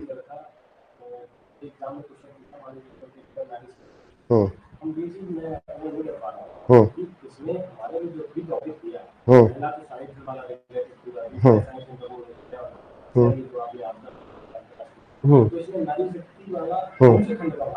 पहले का हमेशा निश्चित रहेगा। नारी शक्ति जब आएगा तो यहीं पे आएगा, सामाजिक में बिल्कुल तय है। साहित्य यहीं पर आएगा। ये सिलेबस है, ये मेरे द्वारा नहीं बनाया गया है, ये एग्जाम का सिलेबस है आपके, और ये 2021 का पेपर है। देखिए, पहला साहित्य और संस्कृति का अंतर संबंध, दूसरा शिक्षा और नैतिक मूल सामाजिक क्षेत्र पे, वर्तमान राजनीति का महिला नहीं आया इस बार, कोई जरूरी थोड़ी ना आया। दूसरा विज्ञान प्रौद्योगिकी, पहला पर्यावरण परिरक्षण आ गया ना, विज्ञान पर्यावरण प्रौद्योगिकी। आर्थिक क्षेत्र, गरीबी रेखा की तलाश, सामाजिक समता, प्राथमिक प्रयास आ गया। कृषि, व्यापार, भारतीय जनजीवन की विविध चुनौतियां, ये कृषि से पूछ लिया है, समाज से भी रिलेटेड है। ऐसा कुछ नहीं होता है कि बिल्कुल ऐसा हो कि कहीं अलग से। तीसरा, तृतीय विश्व युद्ध की आशंका, देखो अंतरराष्ट्रीय घटनाक्रम, स्थायी बनाम भूमंडलीकरण, यहाँ पे इन्होंने विकास योजनाओं में पूछ लिया, ऊपर नीचे हो गया है बस। और तीसरा देखिए, प्राकृतिक आपदाएं और हमारी तैयारियां, केवल ऊपर नीचे हुआ है, नॉर्मली ये भी नहीं होता है कई बार, तो ये निश्चित रहता है, इसमें कोई दो राय नहीं। अब टारगेट, यहां पर टारगेट जो आप रखेंगे इस जगह पे, यहां 80 का टारगेट रखिए, अचीव करना बहुत मुश्किल है। 120 में निगेटिव मार्किंग है, 75 से नीचे ना जाने दीजिए। सामान्य हिंदी आलेखन, इसको दो भागों में बांटते हैं। जो ऑब्जेक्टिव है 55 के आसपास का टारगेट रखिए, और जो सब्जेक्टिव है इसमें आपका टारगेट 70 होना चाहिए, और हिंदी निबंध में आप टारगेट रखिए 80। ठीक है, ये टारगेट होना चाहिए। 2021 का कट ऑफ बहुत कम रहा, 260 के अंदर चला आया, 257-58, ऐसा कभी हुआ नहीं था। 2010 का कट ऑफ 280-82, 2013 का कट ऑफ ऐसे ही, 2014 का 284, एक बार 279 भी बीच में किसी साल का कट ऑफ, 2016-17 का भी ऐसे ही 270 के आसपास। जो भी रहा है, आंकड़ेबाजी करने का कोई मकसद नहीं है, लक्ष्य ऐसे रखने हैं। कट ऑफ कम होने का मतलब है पेपर थोड़ा सा टाइट आना। कट ऑफ कम होने का मतलब है कि पेपर टाइट होने के साथ साथ कभी कभी क्या होता है, जो मार्किंग होती है उसको भी टाइट कर दिया जाता है। कभी कभी मार्किंग ये ऐसी करते हैं कि उसको टाइट कर देते हैं, काफी टाइट कर देते हैं। मतलब यहाँ पे यहाँ पे टाइट करते हैं, ये वाले पोर्शन में, यहाँ पे, यहाँ नहीं टाइट कर पाएंगे, यहाँ ये पेपर टाइट आएगा, यहाँ पेपर टफ आएगा, और यहाँ पे क्या करेंगे, यहाँ पे मार्किंग टाइट हो गई। उन्होंने सोच लिया कि हम निबंध में किसी को 25 टच नहीं करने देंगे, और अगर 25 नहीं वो टच करने देंगे तो क्या होगा भाई, वो 22-23 नंबर सबको दे दिए एवरेज में, तो 70 नहीं क्रॉस होगा, तो 10 नंबर 7 नंबर 8 नंबर यहाँ, और यहाँ पर ऐसे आलेखन में उन्होंने कहा हम किसी को पत्र में 5 से ऊपर नहीं देंगे, चाहे जितना अच्छा लिखा होगा। वो कैब टफ आ गई, 2-3 सबकी गलत हो गई। कितनों आप पढ़ लोगे, 5 मुहावरों में से एक मुहावरा ऐसा आएगा कि आप पूरे मार्केट की किताब खोज डालोगे, मिलेगा ही नहीं। तो मैं आपको किसी भी तरीके से अंधकार में नहीं रखूंगा, ये आप जान लीजिए। कहीं दूर दूर तक मैं अंधकार में इसलिए नहीं रखूंगा क्योंकि उससे कोई फायदा नहीं है, कोई फायदा नहीं है। क्या मतलब है, आपको मैं दुनिया भर के सब्जबाग दिखाऊं, झूठे दिलासा दिला दूं, है ना, और उसके बाद में पता चला सब टाइम फिस, आपकी पूरी स्ट्रेटेजी बेकार हो जाए, तो कोई मतलब नहीं है। तो आप टारगेट ये मान के चलिए, अचीव हो जाता है तो आप टॉपर हो जाएंगे, कम हो जाता है तो आप सेलेक्ट हो जाएंगे, ज्यादा कम हो जाएगा बाहर हो जाएंगे। लेकिन जब सोचना ही है तो यार अच्छा सोचो। बहुत लोग कहते हैं कि यार इतना बड़ा टारगेट सोच के तो बड़ी दिक्कत होगी, इतना बड़ा टारगेट सोच के दिक्कत होगी तो आप कम सोच के कहा बड़ा वो कर लेंगे, है ना। कभी आप उतना पढ़ पाए जितना आपने टारगेट किया है आज तक, अगर पढ़ पाए तो ठीक, अच्छी बात है। बहुत लोग पढ़ लेते हैं, बहुत लोग पढ़ लेते हैं, लेकिन क्या महीने भर उतना पढ़ पाए हैं, साल भर उतना पढ़ पाए हैं? अब जैसे दायरा बढ़ाओगे तो आपकी स्ट्रेटजी फेल होती नजर आएगी, है ना। तो कंसिस्टेंसी बहुत ज्यादा इंपॉर्टेंट है, अनवरत प्रयास बहुत ज्यादा इंपॉर्टेंट है। लगातार अगर आप प्रयास करते रहेंगे तो मेरे ख्याल से ये कोई बहुत बड़ा सिलेबस नहीं है, छोटा सा सिलेबस है, और इस छोटे से सिलेबस को बस एक ही तरीका है कि आप मांझिए, बार बार बार बार बार बार 10 बार आप लेटर सरकारी पत्र लिखिए, 2-3 बार मैं लिखवाऊंगा, 2-3 बार अपने आप लिख डालिए, और 1-2 बार टेस्ट में आ जाएगा। 10 बार आप टेबुलर फॉर्म बनाइए, और विषय से जैसे पत्र आप सामने आपके आए उसका विषय से तुरंत आपके समझ में आने लगे, तो आप सेलेक्ट होने के कगार पे हैं। उस दिन आप सेलेक्ट होंगे जब पढ़े हुए निबंध 3 में जो आपको लिखने हैं उनमें से 3 पढ़े हुए आ जाएंगे, और 2 ऐसे आ जाएंगे जिनमें आपको महारत हासिल हो चुकी है, सेलेक्ट हो जाएंगे। और अगर एक भी निबंध बिना पढ़ा हुआ आया, कमजोर पड़ा, 5 नंबर जैसे घटे, आप बॉर्डर पे पहुंच जाएंगे अगर अलग संभला नहीं है। बहुत बहुत मतलब बहुत ही बारीकी चीज, बहुत बारीक चीजें हैं, और बारीकी से आपको समझना पड़ेगा, नहीं तो दिक्कत हो जाएगी, निश्चित दिक्कत हो जाएगी। जैसे बहुत सारे लोग कहते हैं अरे लिख देंगे, निबंध लिखने में क्या है, ये बेटा 5th का पेपर नहीं है, है ना, है इसमें लिखने में। आपको गस्टेड ऑफिसर बनाने जा रहा है, सचिवालय पहुंचाने जा रहा है, भाई लिख तो सारे लोग दोगे, नंबर नहीं मिलेगा और क्या, भाई लिखने में तो लिख ही दोगे, है ना। भाई मैया मोरी मैं नहीं माखन खायो 4th में, मैया मोरी मैं नहीं माखन खायो फिर हाई स्कूल में, मैया मोरी मैं नहीं माखन खायो फिर बीए में, और मैया मोरी मैं नहीं माखन खायो यूपीएससी के सिलेबस में। एग्जाम्पल है, लेकिन 4th वाली व्याख्या यूपीएससी में नहीं चलेगी। वहां भावगत सौंदर्यगत विशेषताएं बता के तुलनात्मक रूप से आपको वहां पे सुस्पष्ट करना पड़ेगा, सिद्ध करना पड़ेगा, अपनी वार्ता को, अपनी बातों को आपको संपुष्ट करना पड़ेगा, तब जाके बात बनेगी। और 4th में बस इतना लिखना है कि भगवान श्री कृष्ण अपनी माता यशोदा से कह रहे हैं कि मैया हमने माखन नहीं खाया है, आप झूठे मुझ पे इल्जाम लगा रहे हो। भोर भयो गैयन के पीछे मधुबन मोर पठा। मैं तो सुबह ही चला गया था, सुबह हुई थी, आपने वहां भेज दिया था, मैं गैया चरा रहा था, मैया मैंने कहा खाया, काम बन गया। लेकिन यूपीएससी में ये व्याख्या करके आएंगे तो काम बिगड़ गया। एक ही बात काम बिगाड़ेगी और एक ही बात काम बनाएगी। बात समझ में आ रही है? तो कहां आप क्या कर रहे हैं? आप बहुत बड़े वक्ता हैं, बहुत अच्छी बातें आप करते हैं और तर्कशः सबको आप परास्त कर देते हैं। नहीं कर देते हैं, ठीक है, बढ़िया है। आप 3 लोगों की बात हो रही है और इसमें ये जीत गए, बहुत बढ़िया, ये है ना। सामने सुधांशु त्रिवेदी को बिठा दिया गया। अब आप कितने बड़े वक्ता रह गए? एक बात मैं बता रहा हूं, सिंपल सी बात है, ओवैसी को बिठा दिया जाए आपके सामने, बहुत ही, आपको बातें पसंद है नहीं पसंद है मैं नहीं जानता, लेकिन तर्क होता है। कहां गई आपकी बातें? कोई वो जादू टोने वाली बातें भी नहीं करते हैं, ये लोग बिल्कुल कंक्रीट बातें करते हैं। तो कोई भी चीज ऑब्सोल्यूट नहीं होती और शाश्वत सत्य पूर्ण रूप से, मतलब आप ये कहें कि निरपेक्ष रूप से कोई सत्य शायद दुनिया में ईश्वर के अलावा कुछ है नहीं। सब कुछ रिलेटिव है, सापेक्षिक है। आप सुंदर हैं मुझसे, लेकिन आप कुरूप हो जाएंगे जब कोई आपसे सुंदर खड़ा हो जाएगा आपके बगल। आप बुद्धिमान हैं मुझसे, लेकिन मुझसे आपसे ज्यादा कोई आएगा तो आप उससे नीचे हो जाएंगे। सापेक्षिक है ना। एक कार 120 किलोमीटर प्रति घंटे की स्पीड से भागती है, लेकिन तब तक भागती है सबसे तेज वो जब तक दूसरी कार उसको कम्पीट करके पीछे नहीं कर देती है। बात समझ में आ रही है? भाई प्लेन तेज उड़ता है, लेकिन कार से, ट्रेन से, फाइटर जेट से नहीं। बात समझिए। पंखा हमको गर्मी में राहत देता है, लेकिन जितना एसी देती है उतना नहीं, और जितना कूलर देता है उतना पंखा नहीं, है ना। और जितना 2 एसी देगी उतना 1 एसी नहीं, और जितना फिर और भी बहुत सारी चीजें हैं, जितना नेचर देगा उतना एसी नहीं। सब कुछ सापेक्षिक है। तो आप अपने को, मतलब जिस लेवल पे है, जहां पे तैयारी कर रहे हैं, उस लेवल का तैयार करिए। वर्तनी दोष सुधारने होंगे, माइंडसेट बिल्कुल क्लियर रखना होगा कि ये काम हमको करना है। इस पेपर को गंभीरता से लेना होगा, क्योंकि जब टारगेट ही आप गंभीरता से नहीं लेंगे तो आपने तो पहले ही स्टेप पे पेपर को तो ऐसे ही कर दिया गया, तो वो भी कहेगा जाओ तुम भी, हैं लोग और 8,000 लोग बेच दे रहे हैं, 8400 लोग, उसमें से मैं ले लूंगा 500-700 को, 500-600 को। आप ही थोड़ी ना है। ये होता कि सीट ज्यादा है, संख्या आपकी कम है, तो आप लापरवाही करिए।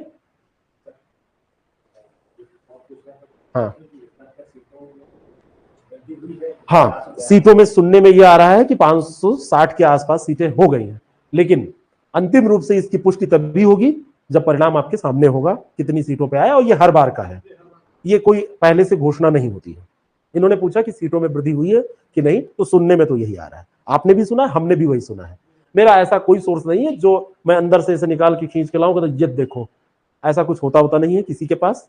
अंतिम समय में जब रिजल्ट, परिणाम घोषित होने वाले होते हैं, उसके पहले बैठक होती है, उसमें डिसाइड किया जाता है कि इतने पे निकालना है, ऐसा करना है, ऐसा करना है, और उसके बाद में फिर रिजल्ट घोषित करके फिर एक बैठक होती है, रिजल्ट जारी कर दिया जाता है। तो ऐसी कोई घोषणा हमने नहीं सुनी है कि स्पष्ट तौर पर की गई है, लेकिन सुनने में आ रहा है कि बढ़ा है। और अगर सीटें बढ़ गई हैं तो 8,000 से ऊपर रिजल्ट आएंगे, 15 गुना आएगा, 560 गुणे 15, 8400 हो गया, 15 चेक करने में, हाँ 8400 हो गया। ज्यादा समय नहीं लगेगा, जल्दी रिजल्ट आ जाएगा। हफ्ते 10 दिन का मामला है, 15 सितंबर के बाद कभी भी, है ना, ऐसा लग रहा है। तो ये टारगेट आप सेट करिए, ऐसे आपको अचीव करना है। अगर केवल आप पढ़ेंगे कभी नहीं अचीव होगा। जैसे कुछ लोग कहते हैं कि हम स्टडी कर ले रहे हैं, अध्ययन कर ले रहे हैं, लिखना तो बचपन से हम लिख ही रहे हैं, इतने एग्जाम दिए, हाई स्कूल किया, इंटर किया, ग्रेजुएशन किया, बहुत बड़ी आपकी ये एक, पता नहीं कहां से ऐसा कॉन्फिडेंस आप लाए हैं, बहुत गलत है। ये जानते हो क्या है? ये केवल 20% है। फिर 40% तब होता है, स्टडी केवल 20%, जब आप आंसर राइटिंग करते हैं, जब आप प्रैक्टिस करते हैं, जो भी आप इसको कर लीजिए। अब ये हुआ 60%, अभी भी आपकी तैयारी पूरी नहीं है। फिर आपका 40% बचा, ये आपका तब पूरा होता है जब आप रिवीजन करते हैं। जैसे कोई पढ़ा, फिर उसने कहा आंसर राइटिंग हमने की ली, कर ली, और हमने की क्या किया, उतार उतार के लिख के आंसर राइटिंग कंप्लीट कर लिया। आपको आ नहीं रहा है, आपने केवल खाना पूर्ति की है, तो कंप्लीट तब होगा जब ये 3 स्टेप पूरे होंगे, तब आप ये यहां पहुंचेंगे। बात समझ में आ रही है? ये 40% हिस्सा है। पढ़ाई से तो केवल 20%। पढ़ने को फिफ्थ वाले बच्चे को दे तो वो भी पढ़ लेगा, उस समय बता भी देगा कि शासकीय पत्र ये होता है। इतनी कोई क्लिष्ट भाषा नहीं है, बता देगा आपको। लेकिन जब आप इसका आंसर राइटिंग का काम पूरा करेंगे तो 40% और एड ऑन प्रैक्टिस करेंगे, और जब उसका रिवीजन करेंगे, आंसर राइटिंग के रूप में रिवीजन, पढ़ने के रूप में रिवीजन, तब जाके आपका ये 100% पूरा होगा। तो क्या आपको 100% मार्क्स मिल जाएंगे? नहीं, अभी एक काम और बचा है, ये है एग्जाम हॉल, है ना। और ये काम आपने कहा किया है? यहां घर पे कोचिंग में। यहां से यहां ले जाने का काम भी तो बचा है, ट्रांसपोर्टेशन। वेदरिंग यहां पे हो चुकी है, लेकिन इरोजन होने के लिए ट्रांसपोर्टेशन जरूरी है, नदी, पवन, है ना, कुछ भी हिम चाहिए, तो यहां ले जाने में भी 30% घिस जाएगा, इसीलिए कट ऑफ 70% से ऊपर नहीं जाएगा। विवेक भूल जाता है। 100% काम करेंगे तब जाके मैक्सिमम 70% नंबर आएंगे, क्योंकि इसको यहां पे ले जाना सबसे कठिन काम है। इसी को ले जाने में किसी को इतना प्रेशर हो जाएगा कि उसका वहां कलम रुक जाएगी, गलत लिख जाएगा, आगे का पीछे, पीछे का आगे। वर्तनी दोष खूब होते हैं, किसी को फीवर आ जाएगा, किसी को लूज मोशंस होने लगेंगे, किसी के साथ दुर्भाग्य भी होता है, किसी का कुछ ऐसा हो जाए कि वो पेपर सही नहीं दे पाए, मानसिक तौर पे अशांत होगा, इसी में किसी किसी का ब्रेकअप हो जाता है। अब तो बड़ी आफत, अब इधर संभालें कि एग्जाम संभालें। ब्रेकअप भी बड़े खराब खराब टाइम आते हैं, मेंस के पहले ब्रेकअप आते हैं, लड़का लड़की वाले ब्रेकअप, ठीक है ना। तो अब गड़बड़ा गया, अब बड़ा मतलब बड़ी ये संभाल के ले जाना। और ये जब आप कर पाओगे, जब 100% आप इधर दोगे पूरा, तब 70% आएगा। बात समझ में आ रही? तो ये काम, ये पढ़ने वाला काम। अब लोग क्या सोचते हैं, इतनी भारी भरकम फीस हम क्यों दें, क्योंकि पूरे जीवन का सवाल है, 7-8 हजार 10 हजार रुपया खर्च हो जाएगा। इतना महत्वपूर्ण जीवन थोड़ी ना कि 10 हजार रुपये इस पे खर्च किया जाए कैरियर पे। अरे 10 हजार होगा, चाय पानी करेंगे, मसाला खाएंगे, थूकेंगे बढ़िया, रॉब के साथ ऐसे उड़ा देंगे धुएं में। और 3-4 महीने जिंदगी के इसको दिए जाए, 3-4 महीने रहेंगे, घूमेंगे नैनीताल, वही पैसा यूज करके। 50 रुपए किताब मिलेगी, ये फर्जी इतनी तेज सर्वा बता रहा है ना। 50 रुपए किताब में ये आलेखन, और 30 रुपए किताब में निबंध, और 5 सेट लाएंगे जीएस और हिंदी का, लगाएंगे फलानी टेस्ट सीरीज, वो है पूरा हो जाएगा रिवीजन। करंट अफेयर 30 रुपए की, 200 रुपये का मामला है केवल। और पढ़ने में तो हम माहिर ही हैं, पढ़ने तो हमको दे दो, हम पैसा ही रट डालते हैं। हमको याद नहीं है काकचेष्टा बको ध्यानम स्वान्निध्या तथेव चाल पहाड़ी गृह त्यागी विद्यार्थी पंचलक्षण, ठीक है। कुछ दिन नहीं, गार्लिक नान खाएंगे, खिचड़ी खा के पढ़ेंगे, और पूरा रट गया पूरा। एग्जाम आएगा, आप बाल खड़े करके घूम रहे हैं, अब क्या करें यार पूरा सब। और कुछ तो कूद भी जाएंगे भट्टी में, फिर उधर से लहूलुहान निकलेंगे कि आ गए हम, पंखे की ब्लेड गिन के। आप कहीं से भी करो, मेरा इसका मतलब ये नहीं है, लेकिन एक निरंतरता, एक क्रमबद्धता, एक आप कह सकते हो कि एक सही दिशा, एक सही रणनीति बनाकर आप चलो। मैं ही थोड़ी ना हूं कि मैं ही, और सारे लोग 560 सीटों पे या 500-400 जो भी सेलेक्ट होंगे वो सारे मेरे ही थोड़ी ना होंगे, है ना। नहीं, कोचिंग हम कुछ भी बात नहीं कर रहे, मैं किसी को बुरा नहीं कर रहा हूं। मैं कह रहा हूं मुझसे बेहतर आपको कोई मिल रहा है, आप उससे करिए, लेकिन करिए तो।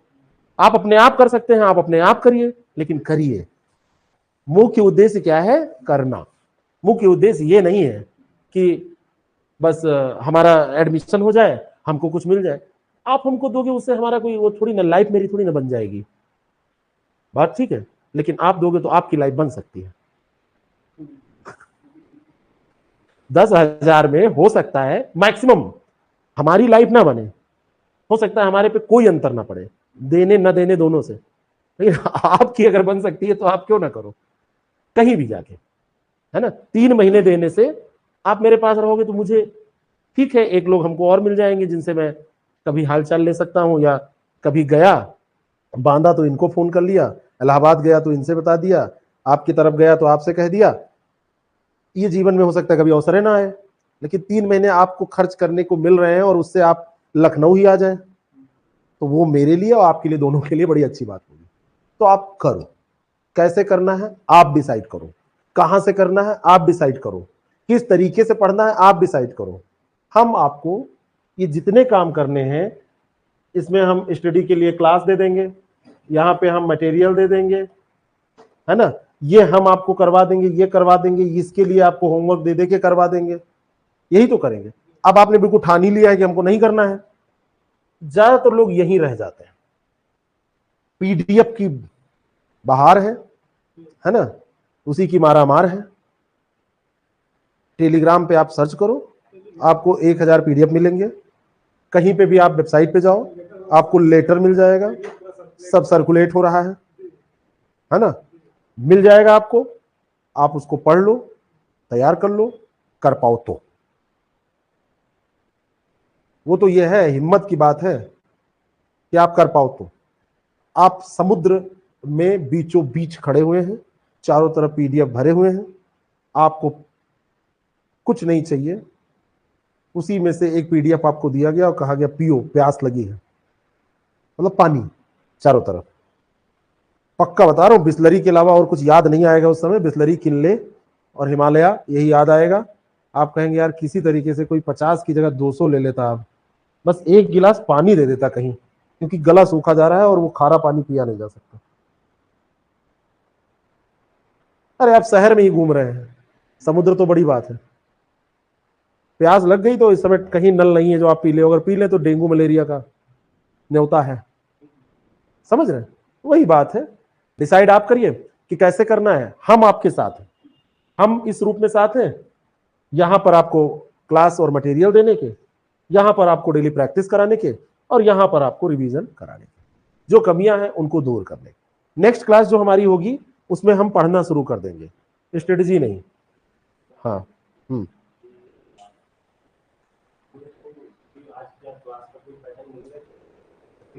हाँ, कल से मिल जाएगा पैटर्न।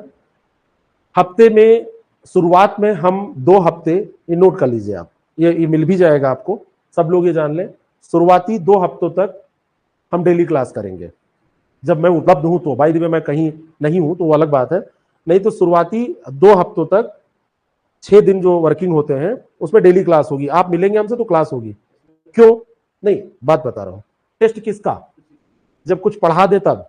ऑब्जेक्टिव टेस्ट आपका चालू हो जाएगा, हफ्ते में एक टेस्ट तो कम से कम होना है ऑब्जेक्टिव, हिंदी और जीएस का। वो तो आप पढ़े लिखे हैं तो वो स्टार्ट हो जाएगा, लेकिन बाकी टेस्ट क्या करूं मैं, क्योंकि आपको अभी मैं अपने तरीके से पढ़ाऊंगा कि गद्यांश कैसे करेंगे, शीर्षक कैसे निकालेंगे, व्याख्या कैसे करेंगे, तब उसका टेस्ट, उसकी प्रैक्टिस। तो हफ्ते में अभी तो डेली क्लास 2 हफ्ते तक, जिससे कि आपके पास कम से कम टेस्ट देने का कंटेंट हो जाए। टाइमिंग यही रहेगी 6 बजे से 6 बजे से। ये आज इत्तेफाक बस वो दूसरी टेक्निकल समस्या थी, ये समस्या थी। 6 बजे से करेक्ट स्टार्ट, उसमें 2-4 मिनट की नहीं बता रहा हूं, कोई बात हो जाए तो। 6 बजे से 6:30 बजे के बीच 1.5 घंटे केवल पढ़ाई। सॉरी, 6 बजे से 7:30 बजे तक, सॉरी मैं गलत बोल गया, ठीक है। तो इसलिए शुरुआत में हम लोग क्लास करें, बाद में क्या होगा, क्लासेस की संख्या कम करेंगे। जैसे उसमें अब 20 दिन हो गए तो अब उसमें क्लास कम चलने लगी, क्योंकि क्लास से ज्यादा इसमें प्रैक्टिस की जरूरत है। और जब ऐसा नहीं है, जैसे क्लास चालू हो जाएंगी तो डेली प्रैक्टिस मिलने लगेगी पहले दिन से ही। कल मैं आपको होमवर्क दूंगा, कल जब गद्यांश में पढ़ाऊंगा तो मैं दे दूंगा होमवर्क, शीर्षक निकाल के लाओ वो। और फिर जैसे जैसे 3-4-5 दिन होंगे, बस अगले हफ्ते तो हम एक टेस्ट लेने की स्थिति में आ जाएंगे। बस साप्ताहिक मिनिमम एक टेस्ट सब्जेक्टिव, और साप्ताहिक मिनिमम अभी एक है, लेकिन फिर रहेगा कि 2 सप्ताह में 3 टेस्ट, क्योंकि आपका थोड़ा सा पीछे स्टार्ट हो रहा है तो नवंबर तक कवर करने के लिए। उस पिछले वाले बैच में सप्ताह में एक ऑब्जेक्टिव एक सब्जेक्टिव चल रहा है, इसमें क्या होगा 2 सप्ताह में 3 टेस्ट, यानी कि 5 दिन पर एक ऑब्जेक्टिव एक। हाँ, उसको हम सर्किल बना लेंगे, आपका स्केड्यूल भी कल तक अपडेट हो जाएगा। अभी तो हम सोच ही रहे हैं कि कैसे उसको करना है। जैसे उन लोगों का क्या था, हफ्ते में एक ऑब्जेक्टिव एक सब्जेक्टिव टेस्ट, इस लेकिन यानी 2 हफ्ते में 2, अब यहाँ 2 हफ्ते में 3 करेंगे, यानी कि 1.5 गुना 50% इफिशियंसी बढ़ानी है, जिससे कि जल्दी कवर हो जाए। हाँ, तभी तो होगा जो 20 दिन लेट हुआ है।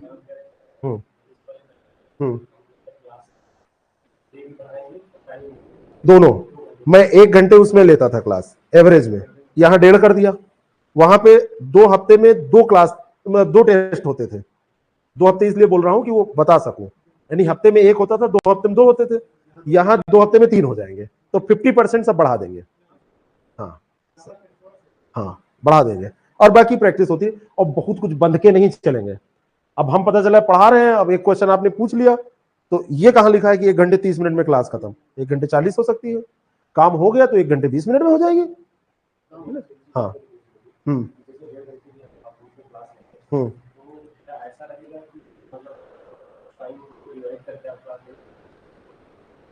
नहीं नहीं, जिस जिस दिन जो चलेगा, आज हिंदी आलेखन चल रहा है तो उसका पहला क्वेश्चन चल रहा है, तो पहले क्वेश्चन पे क्वेश्चन वाइज चलेंगे, उसमें निबंध नहीं रहेगी। आधे आधे घंटे में कुछ होगा ही नहीं ना, है ना? ना ना ना, यहाँ ऐसा हो ही नहीं सकता, है ना?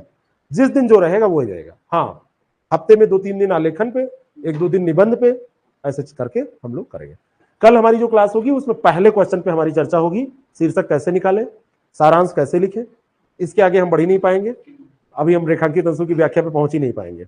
अगर पहुंच पाएंगे तो वो भी 1.5 घंटे रहेगा, तो अगर पहुंच पाएंगे तो पहले क्वेश्चन पे कल चर्चा होगी। ठीक है, 2021 का पेपर आयोग की वेबसाइट पे पड़ा हुआ है, उसको डाउनलोड कर लीजिएगा और उसको पढ़ के आइएगा, है ना? हाँ हाँ, दिए थे हम, तो उसको लिखे थे। आप फिर कहाँ चले गए थे?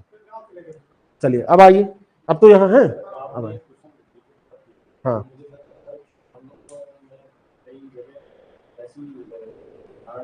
हम्म हम्म